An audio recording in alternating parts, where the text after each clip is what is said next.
आपका धन्यवाद जी। सभी जितने मीडिया बंधु आज इस प्रेस कॉन्फ्रेंस में आप मौजूद हैं, आप सबका धन्यवाद। जैसा कि आप जानते हैं कि डिस्ट्रिक्ट कैपेक्स बजट 2021-22 जो कि पिछले दिनों में हमने पूरा प्लान के रूप में पास करके हमारी जम्मू कश्मीर यूटी एडमिनिस्ट्रेशन को भेजा है, उसके बारे में मैं पूरे अपने ज़िला की आवाम के साथ आपके माध्यम से रूबरू होना चाहता था।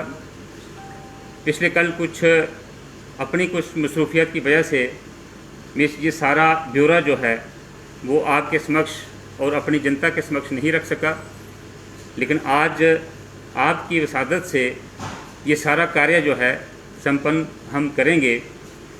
सबसे पहले मैं बताता चलूँ कि जो हमारा डिस्ट्रिक्ट कैपेक्स 2021-22 है, इस वर्ष का फाइनेंशियल ईयर 2021-22 बहुत ही मैं समझता हूँ कि सौभाग्यशाली है कि ज़िला रियासी को जो गुंजाइश दी गई है इस वक्त सीलिंग्स के रूप में, वो बहुत अच्छी है, ऐतिहासिक है।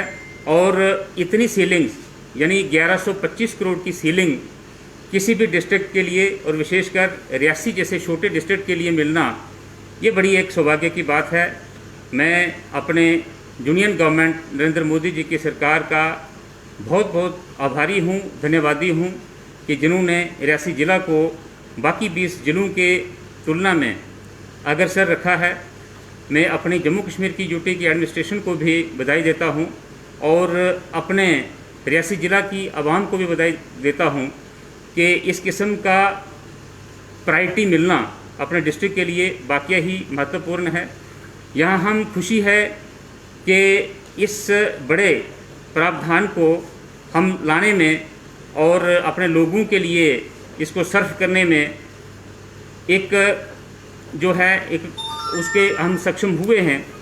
तो दूसरी तरफ बहुत बड़ी जिम्मेवारी है ये हम सब के लिए, जितने भी हमारे एडमिनिस्ट्रेशन है डिस्ट्रिक्ट रियासी की, चाहे वो एक छोटे से गांव से हमारे जो एक पंचायत के सेक्रेटरी होते हैं वहाँ से लेकर के पूरा ज़िला इंतजामिया, जितने भी नुमाइंदे हैं, PRIs हैं, उन सब के लिए एक चैलेंज भी होगा कि इतने बड़े बजट को पूरे मापदंड के साथ, पूरे जितने भी फाइनेंशियल कैनन्स हैं, जितने भी रूल रेगुलेशंस, इंस्ट्रक्शंस और जितनी भी स्टैंडिंग्स हमारी कंडीशंस होती हैं किसी भी की बजट को रिलीज़ करने में और उसको खर्च करने में, इन सब के मद्देनज़र इन सब को की पालना करते हुए हम इतने बड़े बजट को अपने रियासी ज़िला की लोगों की भलाई के लिए, आवाम की, जनता की भलाई के लिए इसको खर्च कर सकें, ताकि जो मुश्किलातें हैं जो आए दिन हम आपके माध्यम से सुनते हैं, लोग हर फोरम पे अपनी शिकायत करते हैं, वो जो शिकायत हम कम कर सकें, लोगों की जो जितनी मुश्किलात हैं उनका उजाला कर सकें। इसके मैं बताता चलूँ कि जो हमारे सबसे प्रायोरिटी एरियाज़ हैं इस बजट कैपेक्स 2021-22 के, उसमें पहली जो प्राथमिकता मिली है वो पीने के पानी को लेकर के है। जैसा कि हम जानते हैं कि हमारी नरेंद्र मोदी जी की सरकार ने ये फैसला किया कि पूरे भारतवर्ष में हर घर में 2022 तक पीने का साफ़ पानी जो है वो मुहैया करवाना है। इसके सिलसिले में जल जीवन मिशन एक मिशन मोड की सूरत में युद्ध स्तर पर इसका पूरे भारतवर्ष में काम चल रहा है और इसी के चलते जम्मू कश्मीर में भी और विशेषकर हमारे ज़िला रियासी में ये प्रावधान इस वक्त 485 करोड़ का है, जो एक बहुत भोपिंग अमाउंट होती है। 485 करोड़ ये हमारे पूरे ज़िला की जितनी 153 पंचायत हैं और उन पंचायत में जितने भी गांव हैं हमारे, उन गांव तक के लोगों को हर घर में किस तरह से पानी का जो नलका है वो पहुंचाया जा सके, उसके लिए ये पहली प्राथमिकता है।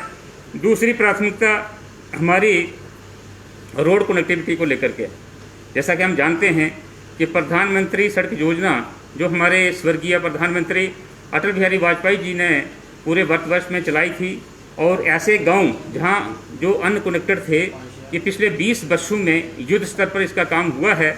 तकरीबन मैं समझता हूं कि मैक्सिमम गांव जो हमारे रियासी ज़िला के जुड़े हैं लेकिन अभी भी बहुत सारे ऐसे गांव हैं जिन गांव में सड़क जो है इस प्रधानमंत्री सड़क योजना के माध्यम से नहीं पहुंच पाई है, और अगर कहीं पे ये कार्य शुरू हुए हैं तो लंबित हैं एक वजह से या दूसरी वजह से। तो इसके लिए भी बहुत बड़ा प्रावधान हमारे लिए 415 करोड़ का है। ये बात सही है कि इस वक्त नए प्रोजेक्ट्स लेने की हमें अनुमति इसमें नहीं थी, लेकिन जो पुराने एग्जिस्टिंग और लंबे लॉन्ग पेंडिंग प्रोजेक्ट्स हैं जिनका अर्थवर्क हुआ है फेज़ सेकंड के लिए और अपग्रेडेशन के लिए, ये सारी अमाउंट जो है रियासी ज़िला में सर्व की जाएगी। इसी तरह से बिजली के लिए, इसी तरह से शिक्षा के लिए, इसी तरह से हेल्थ के लिए और बाकी जितने भी हमारे सेक्टर हैं, जितने भी हमारे डिस्ट्रिक्ट के डिपार्टमेंट्स विभाग हैं, इन सब के लिए एक अच्छा प्रावधान इस वक्त का रखा गया है। तो मैं आप सबके वसादत से पूरी आवाम को ये यकीन दहानी कराना चाहता हूँ कि हमारी सरकार जो है नरेंद्र मोदी जी के नेतृत्व में, वो हमारे लोगों की, हमारी आवाम की मुश्किलातों को लेकर के बिल्कुल संजीदा है, और जिस संजीदगी का एक प्रमाण इस रूप में मिला कि इतना बड़ा बजट जो हमारे लिए सेलिंग रियासी ज़िला के लिए रखी है वो यहाँ पे रखी गई है। तो आप इस सिलसिले में अपने प्रश्न जो हैं वो उसके माध्यम से कुछ और चीज़ें जो हैं वो क्लेरिफाई कर सकते हैं। मुख्य जो डेवलपमेंट के काम हैं वो इसमें रखे गए हैं, कुछ बड़े काम, और किस कॉन्स्टिट्यूएंसी में सबसे ज़्यादा पैसा खर्च किया गया है? देखिए, इसमें सबसे बड़े जो काम हैं हमारे प्रोजेक्ट्स हैं, हमारे 2 जल शक्ति के डिवीजन्स हैं, रियासी डिवीज़न और माहौर डिवीज़न। तो इसमें हर गांव में जो पीने के पानी के प्रोजेक्ट्स हैं, कोई ऐसा गांव नहीं है जिसमें जो पुराने हमारे प्रोजेक्ट्स बने हुए हैं, वाटर सप्लाई की स्कीम्स हैं, उनकी पूरी ओवरहालिंग होनी है। जो जितने भी पुरानी पाइप्स हैं, जितने हमारे पुराने जो वाटर हाउसेस हैं, कलेक्शन टैंक्स हैं, बिल्कुल पूरे ज़िले में इसकी ओवरहालिंग होगी। और मैं समझता हूँ कि हर एक पंचायत में जो सबसे बड़ा प्रावधान है, तो 15 से 20 करोड़ का हर पंचायत में इसमें प्रावधान है। पहली तो ये है। दूसरा, जो सड़कों के निर्माण इस वक्त चल रहे हैं, विशेष करके जो माहौर डिवीज़न में रियासी डिवीज़न के जो दूर दराज के इलाके हैं, और उसके लिए ईयर मार्क किया गया है प्रधानमंत्री सड़क योजना के तहत। उसकी ब्लैक टाइपिंग, उसकी अपग्रेडेशन, ये सारे प्रोजेक्ट्स जो हैं इसमें हैं। और बिजली के जो प्रोजेक्ट्स, ये बात सही है कि हमारी पिछले जो DDU और सौभाग्य के तहत हर घर में जो बिजली पहुंचाने का कार्य होना चाहिए था, उसमें कुछ टेक्निकल प्रॉब्लम्स की वजह से वो इस वक्त थोड़ा सा लंबित हैं, इनको मुकम्मल किया जाएगा। इसी तरह से स्कूली शिक्षा, मध्यम वर्ग की शिक्षा और बाकी के जितने हेल्थ सेक्टर्स हैं, हमारे बहुत सारे इंस्टीट्यूशंस इस वक्त उनकी तामीर की जा रही है। तो इन सब को मुकम्मल करने के लिए मैं समझता हूँ कि हर एक विभाग में अच्छा इस वक्त का प्रावधान जो रखा गया है। पानी की बात की जाए तो जैसे बड़ी अभी ब्रिज का दुनिया का सबसे ऊंचा रेल पुल बन रहा है, वहाँ पे जो दूर दराज इलाके हैं, जो उनका पानी का सोर्स था वो ख़त्म हो चुका है। आज भी कई लोगों फ़ोन आते हैं और वो कहते हैं कि हमें पानी की सुविधा नहीं मिल रही है। कुछ लोग आज भी ये भी कहते हैं कि जो पानी है वो कंपनी को बेच दिया गया है। इस पर क्या कहेंगे, और क्या उन लोगों को पानी भी मिल सकेगा? जो जल शक्ति जो मिशन जो स्टार्ट किया है, जो जिसके पैसा भी आया है। जी हाँ, देखिए, पानी की जो पूर्ति है, ये वैसे भी नॉर्मल जो हमारे सर्कमस्टांसेस हैं उसमें भी एक दिक्कत जो आ रही है इस वक्त। दूसरा, हमारा प्रोजेक्ट्स के चलते कुछ एक गांव में तकरीबन सभी गांव में जहां पे रेलवे लाइन अलाइनमेंट है, इस एरिया में पानी के स्रोत जितने भी थे वो सारे जो हैं सूख चुके हैं, या उनका वाटर शेड चेंज हुआ है और एक सिरे के पानी जो है वो दूसरे सिरे में जाकर के निकला है। तो ये एक बड़ी गंभीर समस्या है। आपने देखा होगा कि पिछले कल भी धनौड़ गांव से एक बहुत शिष्टमंडल जो यहाँ पे हमारे समक्ष मिला है, और डिप्टी कमिश्नर ने और मैंने दोनों ने हमने उनको सुना है। इसी तरह से हमारा कटरा से लेकर के रियासी की जो सेक्शन है, सभी गांव जितने भी पड़ते हैं इसमें पानी की प्रॉब्लम है। रियासी से लेकर के हमारा ये बक्कल कीरली तक की जो सेक्शन है, यहाँ पर भी पानी की किल्लत है। और कौड़ी से लेकर के सावलाकोट तक का जो हमारा इलाका है, हर गांव में पानी का इस वक्त त्रैमाम है। और ये सारे प्रोजेक्ट्स की वजह से पानी के जो स्रोत हैं वो उनका सारा सिस्टम जो है वो ख़राब हुआ है। तो इसमें हम इसी हफ्ते में, मैं समझता हूँ कि जो आने वाला हफ्ता हमारा, इसमें पूरे हम नॉर्दर्न रेलवे, हमारे जितने भी KRCL के जितने अधिकारी हैं, जितने भी हमारे ये प्रोजेक्ट्स के मैनेजर्स हैं इन सब की और डिस्ट्रिक्ट एडमिनिस्ट्रेशन बैठ करके हमारे नुमाइंदे जो हैं इन इलाकों के उनको भी बैठ करके हम इसका सोल्यूशन निकालने की कोशिश करेंगे। CSR के तहत इन कंपनीज़ को, नॉर्दर्न रेलवे को कोई भी जो कोलैटरल डैमेजेस हैं वो इनको भरपाई करनी होती है।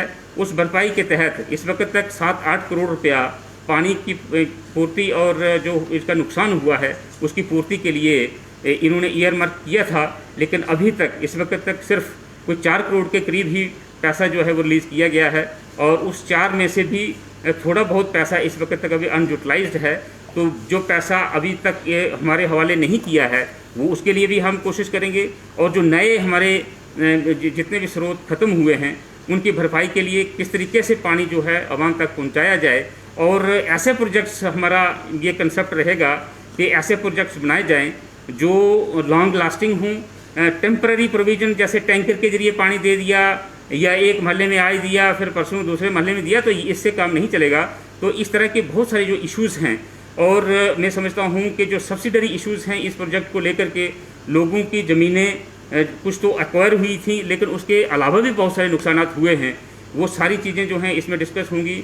लोकल जो हमारे रेलवे में कंपनीज़ में जो एम्प्लॉयमेंट का इशू है, आप आए दिन देखते हैं कि जितने हमारे अनएम्प्लॉयड यूथ हैं वो हर दिन अपने प्रेस कॉन्फ्रेंसेस के माध्यम से अपनी जो मजबूरियां हैं वो दिखाते हैं और जो लोग लगे हुए हैं उनकी वर्किंग कंडीशंस, उनके पेमेंट्स के मसले हैं, उनके EPF के मसले हैं, ये सारी चीज़ें जो हैं मैं समझता हूँ कि इस मीटिंग में ये बहुत इंपॉर्टेंट मीटिंग होगी और इसमें फैसले जो होंगे वो बिल्कुल इम्पैक्ट करेंगे इन प्रोजेक्ट्स को। और मैं समझता हूँ कि जो प्रॉब्लम्स हैं इनके साथ जितनी भी प्रॉब्लम्स हैं हम कोशिश करेंगे कि उसका हल हो सके। सर, आपने कल कोलसर पंचायत के गंज का दौरा किया था, वहाँ पे सड़क को लेकर काफ़ी विरोध प्रदर्शन देखने को मिल रहा था, क्या कुछ देखा आपने कल? और PWD विभाग के अधिकारी भी वहाँ पे पहुँचे थे, क्या वाकई में वहाँ पे जो घटिया सामग्री का इस्तेमाल हो रहा था सड़क बनाने के लिए? देखिए, जो 0 मोड़ से लेकर के गन कोलसर वाला जो रोड था इस पे काम जो पैच वर्क का काम था, मिसकम्युनिकेशन थोड़ा सा हुआ था।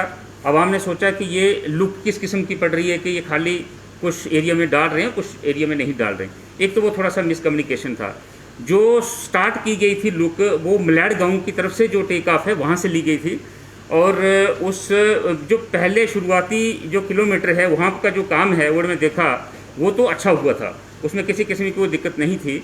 और जहाँ पे विवाद हुआ वहाँ पे कुछ सब स्टैंडर्ड काम किया जा रहा था, ऐसा हमने देखा है। मौके पे मैंने एक्शन साहब को भी लिया था और हमारे जितने भी वहाँ पे AWs और JEs मौके पे थे, आवाम वहाँ पे मौके पे थी, ठेकेदारों को वहाँ पे बुलाया गया था और सबको बीच में मैंने मध्यस्थता की है। मैंने बहुत स्ट्रिक्ट वार्निंग दी है ठेकेदारों को भी और अपने विभाग के कर्मचारियों को भी, किसी किस्म की लेगेसिटी जो है वो बर्दाश्त नहीं की जाएगी। और मैं मुबारक दूंगा गन कोलसर की आवाम को जिन्होंने ये पॉइंट आउट किया, चिन्हित किया कि हमारा काम और सब स्टैंडर्ड हो और उन्होंने 3 दिन गतिरोध रखा इस आवाम ने। वो मुबारकबाद के पात्र हैं कि हमारी आवाम जो है इतनी सतर्क है, इतनी सजग है कि वो अपनी जो हक हैं उसके लिए बाहर आकर के 3 दिन धूप में बैठे रहे लेकिन उन्होंने काम नहीं होने दिया। मुबारकबाद के पात्र हैं और सुचारू रूप से काम दोबारा शुरू कर दिया है। और जहाँ पे भी मैं आपको भी इस कार्य के लिए इनवाइट करता हूँ, जहाँ पे आप कर ही रहे हैं, कहीं जहाँ पे कमियाँ खामियाँ हैं उसको उभारें और हमारे समक्ष रखें। जहाँ पे डिपार्टमेंट अगर किसी किस्म की कोई ढील करता है हमारे समक्ष रखें, ठेकेदार कोई ढील करता है हमारे समक्ष रखें, हम उस पर तुरंत कार्रवाई जो है वो होगी। सर, जिस तरह से देखा जाए कि ये बजट बिजली और पानी के लिए, क्या हेल्थ डिपार्टमेंट के लिए भी इस बजट में कुछ रखा गया है? देखा जाए कि पिछले कई सालों से PHC अरनास की हालत इतनी खस्ता है, वहाँ पे स्टाफ की कमी भी बहुत है और फैसिलिटी की बात करें तो वो भी नामात्र है। ना वहाँ पे एक्सरे है, ना वहाँ पे डेंटल मशीन है, ना वहाँ कोई डेंटल का डॉक्टर है और ना ही ECG मशीन है। तो क्या इस बजट में मेडिकल जो डिपार्टमेंट है उनके लिए भी कुछ रखा गया है या फिर सिर्फ बिजली और पानी विभाग के लिए ही? नहीं, देखिए, हेल्थ डिपार्टमेंट का तो प्रायोरिटी है ही। इस वक्त आप पूरे भारतवर्ष में क्या पूरी दुनिया में देखें तो हेल्थ डिपार्टमेंट को प्राथमिकता मिलना स्वाभाविक है, महामारी के चलते भी और वैसे भी। तो मैं एक चीज़ डिम्पल जी आपको बताता चलूँ सभी को कि हेल्थ डिपार्टमेंट हमारा इस महामारी की वजह से भी मतलब कि नंबर 1 पे आएगा, ऐसा मेरा मानना है।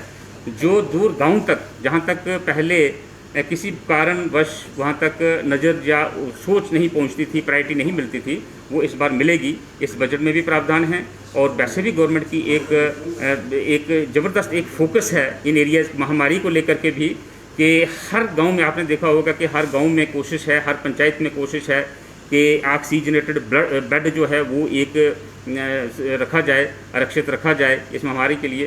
तो मैं समझता हूँ कि जैसे आपने अरनास का जिक्र किया, अरनास में वाकई ही मैं गया हूँ, वहाँ पे हालत जो ठीक नहीं है, और मैं समझता हूँ कि आने वाले समय में ऐसी जो और भी बिल्डिंग्स हैं या जितने भी हमारे इंफ्रास्ट्रक्चर्स हैं उस पर हमारी नज़र और प्रायोरिटी रहेगी। ये बात सही है कि इस वक्त जो एग्जिस्टिंग वैकेंसीज़ हैं ये पूरे जम्मू कश्मीर की प्रॉब्लम है, लेकिन मैं समझता हूँ कि रियासी ज़िला सबसे ज़्यादा प्रभावित हुआ है।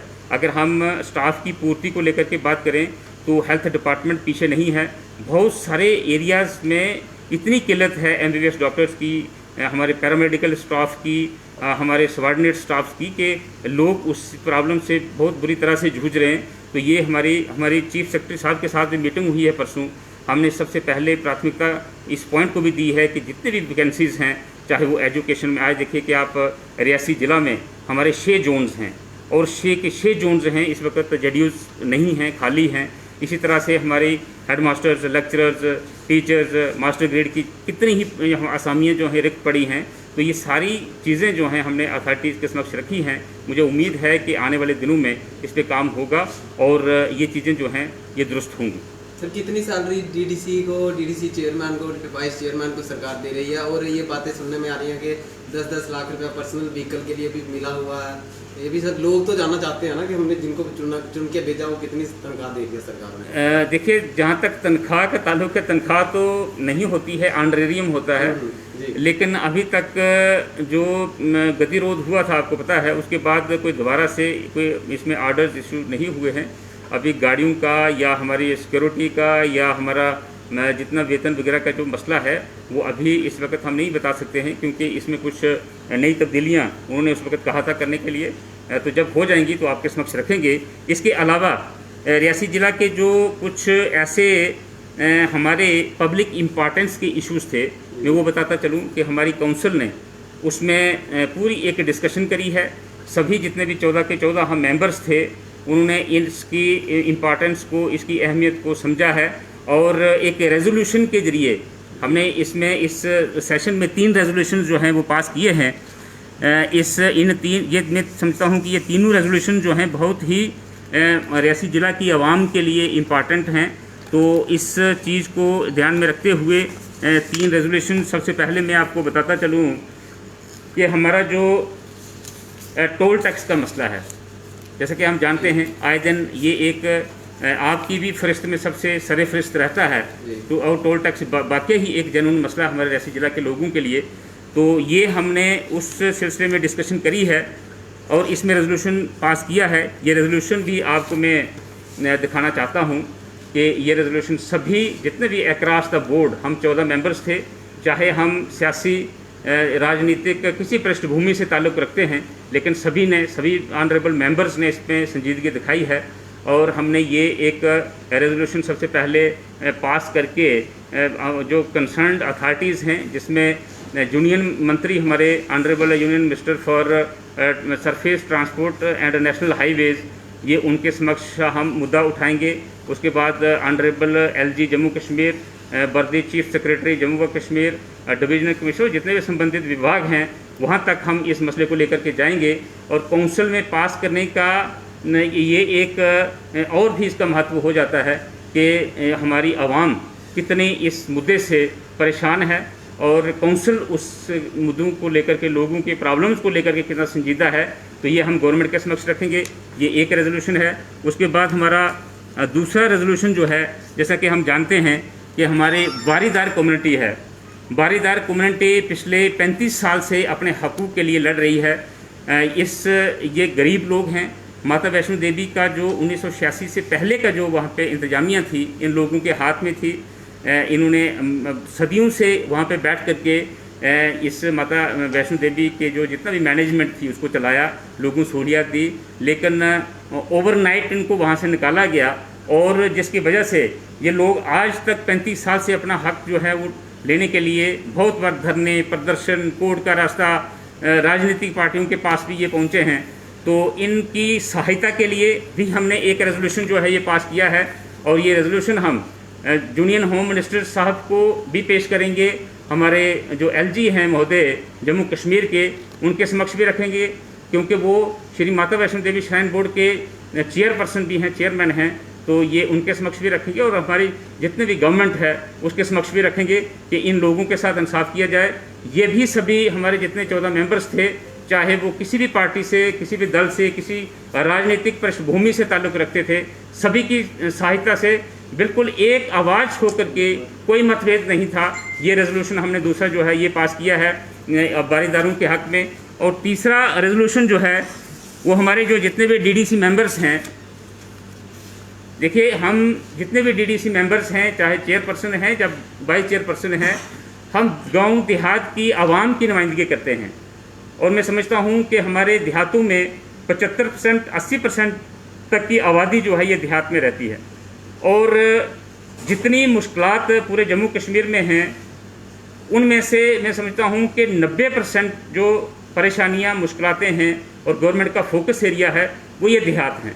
तो इन देहाती लोगों की नुमाइंदगी करने वाले अगर सक्षम नहीं होंगे, अगर उनको एम्पावर नहीं किया जाएगा, उनका पावर प्रोटोकॉल, उनके आने जाने का कन्वेंस, उनका ऑफिस, उनका जितना भी है पर्सनल सेक्शन, इस सब को अगर मजबूत नहीं किया जाएगा तो मैं समझता हूँ कि ये 5 साल निकल जाएंगे, और हम जिस कार्य के लिए सेंट्रल गवर्नमेंट ने, नरेंद्र मोदी जी की सरकार ने, जिनके हम बहुत आभारी हैं कि 70 सालों में ज़मीनी सतह पर हमें हकूक़ जो है आवाम को दिए हैं उन्होंने, तो वो जो मकसद था, एक ऑब्जेक्टिव था डिसेंट्रलाइजेशन ऑफ पावर का, उसमें मैं समझता हूं कि हम सक्षम नहीं हो पाएंगे।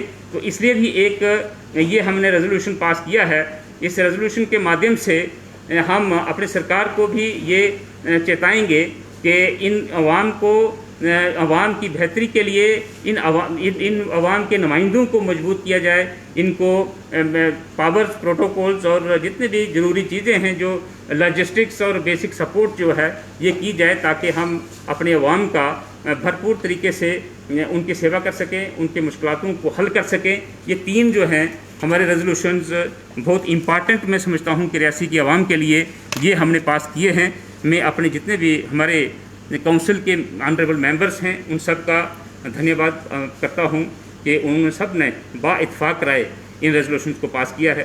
सर, बन टोल प्लाजा और बारीदारों का जहां तक आपने बात की, क्या जिस पार्टी से आप आते हैं और जिस पार्टी के मतों से आप चेयरमैन बने हैं, क्या उस पार्टी के बड़े नेताओं से या फिर प्रतिनिधियों से, सांसद से या फिर और मंत्रियों से क्या इस बारे में आपकी बातचीत हुई है? अगर हुई है तो क्या जवाब आपको मिलता है? देखिए, बारीदारों का जो मसला है या टोल टैक्स का जो मसला है, ये दोनों मसले जो हैं हमारे संगठन के हर लेवल पे डिस्कस हुए हैं। मैं आपको बताता चलूँ कि पिछले 1-2 महीने पहले जो दिशा की मीटिंग उधमपुर में हुई थी, ऑनरेबल पीएमओ हमारे डॉक्टर जितेंद्र सिंह जी उनकी अध्यक्षता में, वहाँ पे भी ये मसला जो है डॉक्टर साहब ने बिल्कुल वाजिया किया था कि एक कमेटी जो है वो बनाई जाएगी, जिसमें chief executive officer shrine board के, डिस्ट्रिक्ट के जो हमारे डिस्ट्रिक्ट डिप्टी कमिश्नर हैं ये होंगे, और चेयरमैन डीडीसी के जो हैं उसमें होंगे, और बाकी और भी जो संबंधित लोग हैं उनको उसमें इन्वॉल्व किया जाएगा। एक वर्केबल सॉल्यूशन इस सेक्शन के लिए, खास करके विशेष करके जो हमारे बारीदार जितनी बरादरी है उसके लिए, तो ये प्रक्रिया तब से शुरू हुई है, और रेजोल्यूशन के माध्यम से हमने इसको और ज़्यादा तूल दिया है कि ये जो एक लंबित मामला है पिछले 35 साल से, इन लोगों के साथ इंसाफ होना चाहिए। इसको हम भी पूरी शिद्दत के साथ सपोर्ट करते हैं, और इसमें बिल्कुल मैं कह दूं कि अपना हमारा जो यूटी का भाजपा का जो शीर्ष नेतृत्व है उसके समक्ष हमने ये बात रखी है। उन्होंने हमें बिल्कुल कहा है कि इन लोगों के मसले के हल के लिए आप जहाँ तक भी जो कुछ भी आप कर सकते हैं आप करें। और ये तो मेरे संगठन की बात हुई, लेकिन हमारे संगठन से अलग होकर के मैंने पहले ही अर्ज कर लिया कि रियासी जिला के हम जितने भी मेंबर्स हैं, चाहे किसी भी राजनीतिक के पृष्ठभूमि से आते हैं, सभी का एक मत था कि इन लोगों के साथ, इस बरादरी के साथ, ये मजलूम बरादरी है, इनके साथ इंसाफ जो है वो अब होना चाहिए। बन टोल प्लाजा पर बात, हाँ, बन टोल प्लाजा का जो है, बन टोल प्लाजा पे भी हम बिल्कुल बा-इत्फाक राय से हमने रेजोल्यूशन पास किया है, और हम बिल्कुल जैसे ही ये लॉकडाउन वगैरह खुलता है हम यूनियन जो हमारे ट्रांसपोर्ट मंत्री हैं अपने डॉक्टर जितेंद्र सिंह जी की सहायता से हम वहाँ तक जाएंगे। और जो हम रियासी की ज़िला की आवाम ये कभी नहीं चाहती कि हम मुफ्त का आए जाएं। हम ये कहते हैं कि हम जो 15-18 किलोमीटर का सफ़र जो हमारा वहाँ पे बनता है तो उसके तनासब से हमसे पैसा लिया जाए, टैक्स लिया जाए, हमें कार्ड इशूज़ किए जाएँ और उस ढंग से रिबेट और जितने कंसेशन हमारी बनती है हम वही मांग रहे हैं। तो उसमें मेरे ख्याल में अगर ये बात वहाँ तक हम पहुँचाएंगे, बात करेंगे, तो मुझे नहीं लगता कि किसी किस्म का कोई उसमें कोई गतिरोध होगा। सर 7 सालों से आपकी पार्टी इस मुद्दे को हल करने में विफल रही है, तो कहीं ना कहीं कमजोरी रही है। जनता का जो एक मुख्य मुद्दा है वो कहीं ना कहीं आप हल नहीं करवा पा रहे। नहीं, देखिए पार्टी का तो पार्टी जवाब देगी। मैं पार्टी आज चेयरमैन की हैसियत से आपके समक्ष यहाँ पे बैठा हूँ और मैं पिछले 2 साल से ही पार्टी में हूँ, तो मैं सारा हिसाब किताब तो शायद नहीं दे पाऊँगा और मैं पार्टी का स्पोक पर्सन भी नहीं हूँ कि मैं पार्टी का जो है तो उसकी तर्जमानी करूँ। लेकिन क्योंकि हमने इलेक्शन लड़ी, हम लोगों के पास जब गए तो ये सभी मुद्दे जो हैं लोगों ने हमारे समक्ष रखे। हम ये भी अपनी आवाम को एक चेताना चाहते हैं कि हम सजग हैं आपके मुद्दों को, आपकी मुश्किलों को लेकर के, और हम जहाँ तक देखिए इस वक्त तक कुछ ना कुछ हम इसमें सक्षम हो पाते। अगर ये कोरोना वगैरह और ये लॉकडाउन, जब से लॉकडाउन फर्स्ट था, लॉकडाउन सेकंड हो गया यकदम, और ये सारी अफरा तफरी और महामारी का जो एक आलम बना, तो इसकी वजह से भी ये काम प्रभावित हुआ है। मैं समझता हूँ कि जैसा ही थोड़ा सा हमें रिलीफ इससे मिलता है तो आप देखेंगे कि हम पूरी कोशिश करेंगे। बीडीसी चेयरपर्सन का कहना है कि उनके साथ भेदभाव हो रहा है as compared to DDC members या फिर चेयरपर्सन, ये मानते हैं आप? देखिए भेदभाव आप ज़्यादा तो विस्तार से वही बता सकते हैं किस किस्म का है, लेकिन हर चीज़ को देखने के जो हैं वो अलग अलग एंगल हो सकते हैं। मेरा देखने का ये एंगल है कि पिछले 70 सालों से इस मुद्दे को किसी ने हल नहीं किया। जो एक ज़मीनी सतह पे एक डिसेंट्रलाइजेशन ऑफ पावर्स पंचायती राज निज़ाम के तहत होना चाहिए था, वो किसी ने नहीं किया। एक जुल्म तो वहाँ पे भी था, उस वक़्त भी था।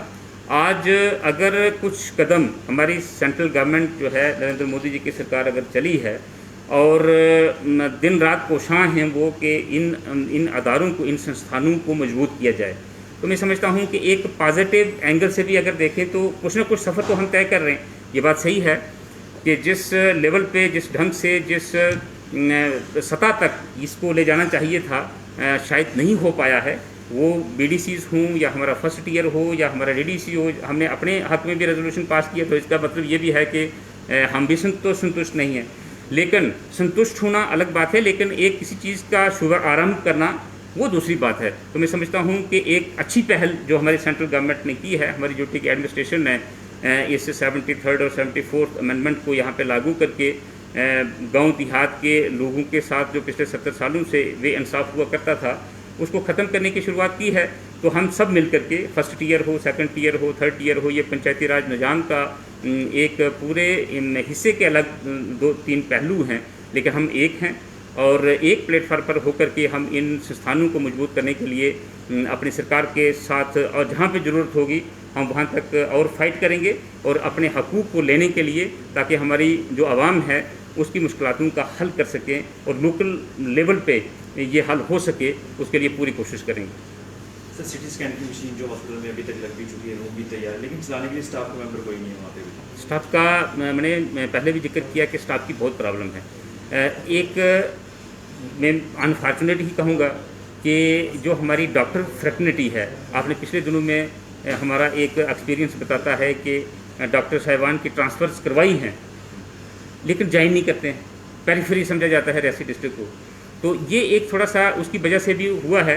और जितना हमें फोकस होना चाहिए था, जैसे हमारा सिटी स्कैन है, हमारा ब्लड बैंक है, हमारा जितना भी लॉजिस्टिक का सपोर्ट होनी चाहिए, वेंटिलेटर्स हमारे आप देखें कि इस वक्त हमारे पास रियासी ज़िला में 28 वेंटिलेटर रियासी ज़िला में है। ये बहुत बड़ी बात है। एक वेंटिलेटर 25 लाख से ऊपर से बनता है, लेकिन उसको चलाने के लिए अभी जो एनेस्थीसिस्ट जो हैं वो भर्ती किए गए हैं, उनको डिस्पैच किया गया है कि वो सीख के आएँ। तो उसके बाद वेंटिलेटर्स भी हमारे, और इस वक्त बड़ी खुशी की बात है कि 4 वेंटिलेटर्स रियासी डिस्ट्रिक्ट हॉस्पिटल में चल रहे हैं। ये बड़ी एक, देखिए हम जो पिछले महीने में थे, जो उससे पिछले महीने में थे, आज नहीं है। हम प्रोग्रेस की तरफ अग्रसर हैं। और मैं समझता हूँ कि CT स्कैन हो गया, ब्लड बैंक हो गया, और ये बाकी जितने भी हमारे वेंटिलेटर्स की सहूलियत हैं, ऑक्सीजन, आपने देखा कि ऑक्सीजन जनरेशन प्लांट हमारे रियासी में लग चुका है। इस वक्त कोविड की महामारी से उभरने में रियासी ज़िला की इंतजामिया ने, रियासी ज़िला की पुलिस ने, रियासी ज़िला के PRIs ने और आप सब ने बंधुओं ने, मीडिया के बंधुओं ने बहुत अच्छा काम किया है। मैं समझता हूँ कि इसी तरह से हम सभी अपना अपना जिम्मेवारी समझ के अगर करेंगे तो आने वाले दिनों में रियासी की जो हमारी स्वास्थ्य की व्यवस्था है ये और दृढ़ होगी और बेहतर होगी, और लोगों को इसका जो है रिलीफ जो परेशानी से वो मिलेगी। सर जब भी कोई एडवाइज़र आता है या फिर कोई बड़ा नेता आता है तो DDC चेयरमैन भी हो या आप हो वाइस चेयरमैन हो, सब जो हैं वो दिखते हैं, लेकिन लोगों का ये सवाल है कि DDC खुद कब जाएंगे अपनी अपनी पंचायतों में दौरे करने, ताकि उनको भी ज़मीनी सतह का पता चल सके। उनकी जाने की वजह से ही कोई रोड बन जाए, जैसे RG साहब आए थे तो रोड बन गया है हॉस्पिटल के बाहर, वैसे और भी इलाकों में बन जाएंगे। DDC कब जाएंगे दौरे करने? नहीं, DDCs तो इस मेंबर्स आप तो दिख ही रहे हो। DDC मेंबर्स भी मैं समझता हूँ कि वो अपने अपने एरियाज में हैं। हाँ, ये बात सही है कि इस वक्त थोड़ा सा महामारी की वजह से रिस्ट्रिक्शंस हैं, कहीं पे भी ये लोग जाएंगे, लोग भीड़ इकट्ठी होगी तो वो थोड़ा सा एहतियात हो सकता है। लेकिन मुझे लगता है कि हर मेंबर जो है वो अपने अपने कंस्टिट्यूंसीज में हैं और लोगों के साथ बिल्कुल इस वक्त जैसे वैक्सीनेशन है हमारी, उसमें सहायता कर रहे हैं, टेस्टिंग में सहायता कर रहे हैं, और किसी को जो मुश्किलातें हैं उसमें सहायता कर रहे हैं। इस महामारी में जितने भी हमारे जो ज़रूरतमंद लोग, आपने देखा कि हर जगह हर जो हमारे मेंबर्स थे उन्होंने लोगों की सहायता करी है। तो मैं समझता हूँ कि वो अपने अपने कंस्टिट्यूंसीज में हैं। आखिरी सवाल है सर, एक सुजनधार से आगे का रोड गब्बर साड़ी का सर, लोग इंतजार कर रहे हैं 70 साल से। सुजनधार से जो गब्बर साड़ी का 8-10 किलोमीटर का जो एक मिसिंग लिंक है वो हमने प्रायोरिटी पे ईयर मार्क करा है प्रधानमंत्री सड़क योजना में। वो उसके प्लान जो है वो पहले बने थे, उसमें सबसे टॉप प्रायोरिटी पे है।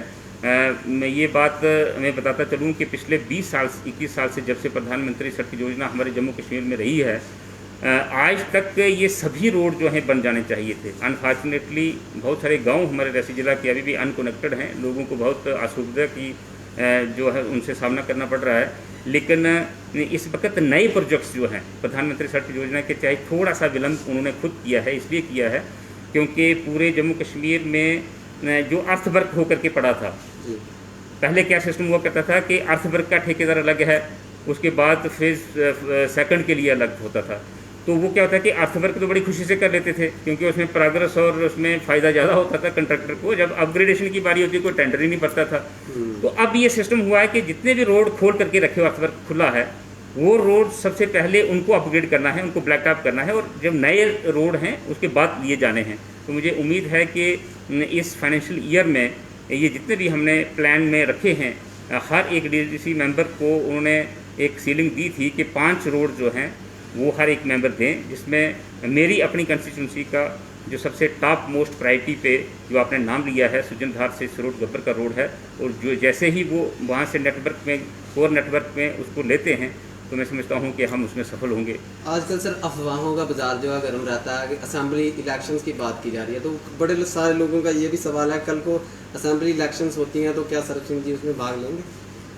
अफवाहें तो चलती रहती हैं। नहीं, देखिए मुझे जहाँ पे मेरा संगठन लगाएगा मैं वहीं पे खुश हूँ। अभी मैं खुश हूँ कि मुझे मेरी आवाम ने और मेरे संगठन ने DDC मेंबर की हैसियत से पमाक से चुना है, तो और एक ज़िले की जिम्मेवारी दी है। जब तक मेरे ऑनरेबल मेंबर्स मुझ पर विश्वास रखेंगे तो मैं इस काम में मसरूफ़ हूँ और खुश हूँ। उसके बाद आगे का हम नहीं कह सकते। संगठन कहेगा कि नहीं जी आपको यहाँ से हटा करके संगठन में रखना है या क्या करना है, वो संगठन, यहाँ पे हमारे संगठन में अपनी राय नहीं होती। लोगों की भलाई के लिए जो संगठन तय करता है उसी को हम जो है अपने मुकद्दर समझ के चलते हैं। तो ऐसा हम अपनी तरफ से नहीं डिसाइड करते। पमाक में तहसील कार्यालय कब तक बनेगा? देखिए अंचल जी, तहसील और ब्लॉक का कार्यालय इस वक्त रियासी से फंक्शन कर रहा है। आवाम की ये मांग भी है और आवाम का ये फैसला भी है कि जब तक जो हमारा वहाँ पे निर्धारित स्थान है मोहल्ली तालाब, वहाँ तक कोई अप्रोच रोड थोड़ा सा नहीं बन जाता तो लोगों को असुविधा रहेगी। और ये कार्यालय उससे ज़्यादा सहूलत हमें रियासी में हमारी आवाम समझती है कि रियासी में है। हमारी टॉप प्रायोरिटी है कि वहाँ पे रोड जो है वो पहुँचाया जाए। कोई इस बार की हम प्लान में हमने नवाड में ये कोई 13 किलोमीटर का रोड जो है ये बनता है सुजनधार से मोहाली तालाब और डंगाकोट पंचायत जो टोट वाली साइड अंजीनाला बेल्ट की तरफ जो है यहाँ पे मिलेगी। ये 13 किलोमीटर का जो प्लान है हमने दिया है, रफ जो एस्टीमेट है ये 44 करोड़ का है। तो जैसे ही मैं समझता हूँ कि अगर ये अप्रूव हो जाता है और इसके कंप्लीट होने पर ही देखिए सहूलत नहीं होगी बहुत। आप पूरे भमा के अगर लास्ट कोने देख लें, वहाँ से पैदल चल करके 6-6 घंटे 4-4 घंटे पैदल चल करके अगर मोहाली तालाब अपने ब्लॉक हेडक्वार्टर पे हमारे लोगों को जाना पड़े तो मैं समझता हूँ वो सहूलियत नहीं रहेगी। और इस चीज़ को मद्देनज़र रखते हुए हमने जो टेम्पररी रियासी में रखा हुआ है, ये थोड़ा सा रोड कनेक्टिविटी की वजह से रियासी में रोड कनेक्टिविटी हमारे तकरीबन हर एक पंचायत से यहाँ पे आती है। तो मैं समझता हूँ कि जब तक हम वो चीज़ कंप्लीट ना कर पाएँ थोड़ी सी असुविधा होगी। सर बैंक से बड़ा इशू है ठाकराकोट में और बमार में बैंक का पूरे ज़िला में जब से हमारे उपभोक्ता जो हैं बैंक्स के बहुत हुए हैं कस्टमर, क्योंकि हमारी एक पॉलिसी रही नरेंद्र मोदी जी की कि हर एक ट्रांजैक्शन जो है वो बैंक के जरिए होनी चाहिए। तो काम जो बढ़ा है वो उस बढ़ते काम की वजह से पूरे ज़िला में इस वक्त बहुत सारी कुछ तो एक एरियाज़ हैं जहाँ पे आइडेंटिफाइड हैं। भमाग भी खाली एक बैंक ब्रांच या एक उससे काम नहीं चलेगा। तो मैं समझता हूँ कि भमाग में भी 3-4 ब्रांचेस अगर हों तब काम चलेगा। इस तरह से बाकी की जो हमारे डीडीसी कंस्टिट्यूंसीज़ हैं हमने उनको ये बताया हुआ है कि अपने अपने एरियाज से चिन्हित करके स्पॉट्स जो हैं वो लोकेट करके हमें दें। एक हम पूरी ज़िला की इन्फॉर्मेशन जो है कलेक्ट कर रहे हैं और ऊपर गवर्नमेंट के साथ तो हमने बात करके कहा कि आप बता दीजिए, फेज़ मैनर में होगा, लेकिन हम कोशिश करेंगे कि जितनी जगहों पे ज़रूरत है इन 5 सालों में हर जगह हम बैंक की कोशिश करेंगे कि वहाँ पे ब्रांच खुल सके। काफ़ी सारी डिमांड्स भी है एटीएम को लेके, जिला अस्पताल के बारे की एटीएम की सर्विस मुहैया होनी चाहिए। इसके खिलाफ एप्लीकेशन भी दी थी इसके लिए, लेकिन अभी तक कोई भी इस पर कार्रवाई नहीं हुई। जिला हॉस्पिटल के बाहर एटीएम की सर्विस ठीक है, ये भी हम उसमें रखेंगे। एटीएम्स की और भी बहुत सारी एटीएम्स और कहाँ पे ब्रांचेस हैं ये हम उसमें प्रोविज़न में अपने डिमांड में रखेंगे। Thank you sir. धन्यवाद।